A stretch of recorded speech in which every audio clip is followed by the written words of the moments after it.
Abijah. Comparer un roi à 15.18. Verset 1. Comparer un roi à 15.12. Verset 2. Micaya, sans doute une faute pour Macaque, on lit 2 Chroniques 11.21 roi à 15.2. Fille d'Uriel, voir un roi à 15.2, note. Cette même Maca reparaît 2 Chroniques 15.16, comparer un roi à 15.10, un roi à 15.13. Fin du verset, comparer un roi à 15.6-7, note. Verset 3. 400 000, 800 000 hommes. Ces chiffres élevés sont analogues à ceux de 1 Chronique 21.5, de Samuel 24.9. Voir verset 17. Verset 4. Mont Sémaraïm. Josué 18.22 parle d'une ville de Sémaraïm dans la partie sud de la tribu de Benjamin. On l'identifie ordinairement avec Essenra, sur la route de Jérusalem à Jéricho. Écoutez-moi, Jéroboam. Comparez Juge 9.7. Verset 5. Alliance de sel, alliance perpétuelle.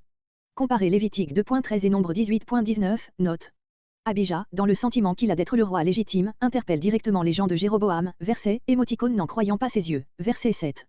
Roboam était jeune et timide, voire à 2 Chroniques 12.13. Remarquez chez Abijah le désir de justifier son père, qui pourtant, d'après le chapitre 10, n'était pas entièrement innocent. Verset 8. La royauté de l'Éternel. Voir 1 Chronique 28.5. Verset 9. N'avez-vous pas chassé? Comparez 2 Chroniques 11.14. Quiconque venait pour se faire consacrer, littéralement, pour remplir sa main, voir sur cette expression Exode 28.41, note. Ce sacerdoce non lévitique est également blâmé dans un roi à 12.31. Verset 11. Comparé pour les rats Lacoste du matin et du soir, Exode 29.38-42, pour l'encens, Exode 30.7, pour les pains, Exode 25.30, pour le chandelier, Exode 25.31 et suivant, Exode 27.20-21. Nous observons les commandements de l'Éternel, comparé Lévitique 8.35. Verset 12. Les trompettes retentissantes, comparé Nombre 10.9. Verset 15. Dieu frappa, sans doute par la terreur de Dieu. Comparé 2 Chroniques 14.13 et 1 Samuel 14.15. Verset 17.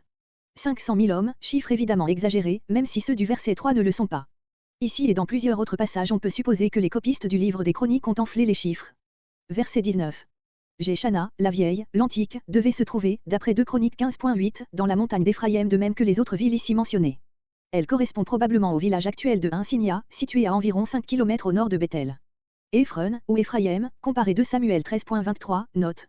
D'après un roi à 15.17, voir la note, ces villes ne restèrent que peu de temps au pouvoir des rois de Juda et furent reprises par Baéza. Verset 20. L'Éternel le frappa, d'une maladie soudaine, comparé un roi à 14.20, note.